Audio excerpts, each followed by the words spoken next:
শীতকাল মানে কিন্তু আমরা কপি দিয়ে যেন ঘিরে থাকি, ফুলকপি, বাঁধাকপি। তবে সবসময় একই রকমের রেসিপি দেখবেন খেতে বাড়িতে ভালো লাগে না। একদিন ফুলকপি দিয়ে এভাবে আমি যেভাবে করছি আজকে, ঠিক এই রেসিপিটা ট্রাই করে দেখুন। এভাবে হয়তো অনেকেই করেন, তবে যারা করেন না অবশ্যই এই রেসিপিটা একবার দেখে বাড়িতে করে দেখুন, খেতে দারুণ হয়। আমি এখানে একটা বেশ বড় সাইজের ফুলকপি নিয়েছি।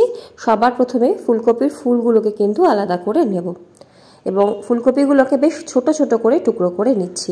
ছোট ছোট করে টুকরো করলেই কিন্তু এই রেসিপিটা খেতে বেশি ভালো লাগবে। দেখুন এরকম ছোট করে টুকরো করে নিচ্ছি। এবারে একটা বড় পাত্রে বেশ খানিকটা গরম জল নিয়েছি।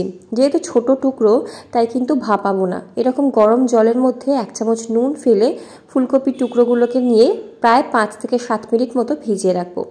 গরম জলে কপিটা কিছুটা নরম হয়েও যাবে, আর যদি কোনো এর মধ্যে পোকা থাকে সেগুলো কিন্তু বেরিয়ে যাবে। এর মাঝখানে কেটে নেব সবজিগুলো। তো এখানে পেঁয়াজ নিয়েছি, পেঁয়াজগুলোকে কিন্তু একটু ডুমো ডুমো করে কাটবো, আর এর যে পাপড়িগুলো হয় এগুলোকে কিন্তু আলাদা আলাদা এভাবে করে রাখবো। তাহলে রান্নাটা যখন করব অনেক তাড়াতাড়ি রান্নাটা হয়ে যাবে। ক্যাপসিকামের সাদা অংশটাকে বাদ দিয়ে বেশ বড় বড় করে টুকরো করে রাখছি। লাল ক্যাপসিকাম মানে red bell pepper, yellow bell pepper দিতে পারেন। আমার কাছে শুধু সবুজটা ছিল, আমি এটাই ব্যবহার করছি। আর কিছু কাঁচা লঙ্কা চিড়ে রেখেছি, আর আদা আর রসুন কিছুটা কুচি করে রেখেছি। এখানে ফুলকপিটা দেখুন জলে ভিজিয়ে রেখেছি প্রায় 7 মিনিট মতো। জল ঝরিয়ে নিয়ে ঠান্ডা জলে আরেকবার ধুয়ে জলটাকে ঝরাতে দেবো। আর ওই বাটিতেই নিয়ে নিচ্ছি একটা ডিম ফাটিয়ে। আচ্ছা বলে রাখি, অনেকেরই ডিমে অ্যালার্জি দিতে চান না, সেক্ষেত্রে ডিমটাকে স্কিপ করবেন। ডিমের বদলে অল্প একটু জল ব্যবহার করবেন, তবে এই সময় নয়, জলটা পরে ব্যবহার করবেন। ফাটিয়ে রাখা ডিমের মধ্যে এখানে 1 চা চামচ লাল লঙ্কার গুঁড়ো দিচ্ছি, গোলমরিচ গুঁড়ো 1/2 চা চামচ, 1 চা চামচ আদা রসুনের পেস্ট, 1.5 টেবিল চামচ টক দই, 1 চামচ ভিনিগার, 1 চামচ সয়া সস দিয়ে দেবো। এখানে 1 চামচের কাছাকাছি নুন।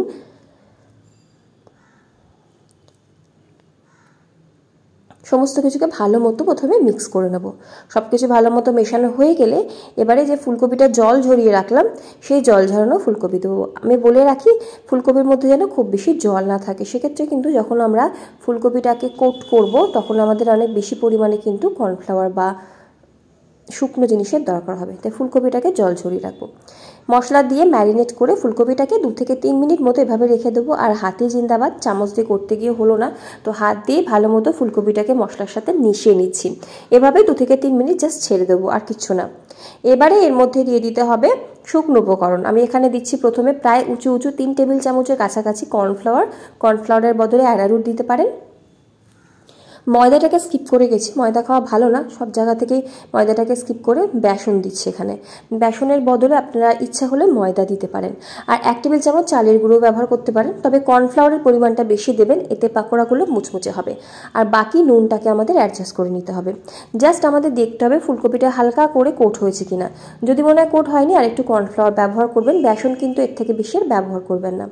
দেখুন কপিটাকে জাস্ট হালকা কোট করে নিয়েছি, খুব বেশি কিন্তু ব্যাটার রাখিনি, এতে পাকোড়াগুলো কিন্তু খুব বেশি মুচমুচে হয়।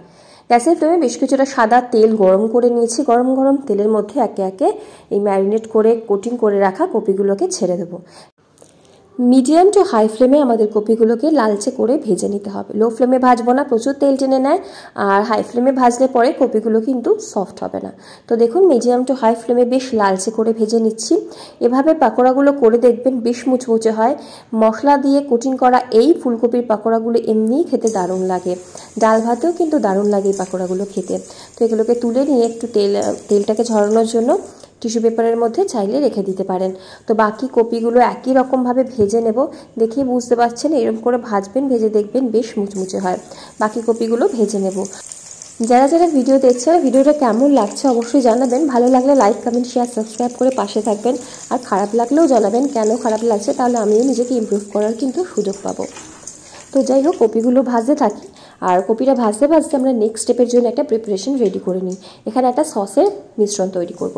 একটা বাটিতে 2 থেকে 2.5 টেবিল চামচ পরিমাণে নিচ্ছি টমেটো সস বা টমেটো কেচাপ। 1 টেবিল চামচ চিলি সস নিচ্ছি, রেড চিলি সস থাকলে দেবেন, নাহলে দেবেন না।